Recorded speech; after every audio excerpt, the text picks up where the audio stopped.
It might seem like one of the benefits of practicing at home is that it doesn't matter what you wear.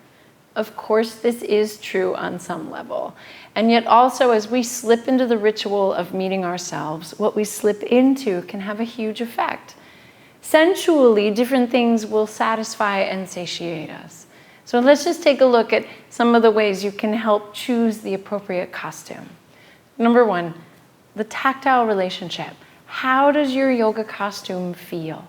A lot of that depends on what you're going to be doing. So if you're going to be doing a stronger, sweatier, more active practice, most likely you'll want clothes that are more breathable, lighter, and move with you. Whereas if you're going to be doing a slower, more sedentary, lower to the ground practice, you're going to want clothes that hold you, comfort you, feel cozier.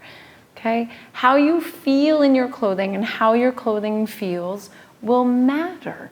It will bring different layers of pleasure to your time with yourself on your mat. 2, your visual relationship with yourself in your practice. You're going to be looking at yourself in your practice, whether or not you're just looking down at your legs or your hands or your feet or your arms, or some of you might be practicing in front of a mirror. And so creating a costume that's visually pleasing to you, whether that's less clothing or more clothing, is really useful.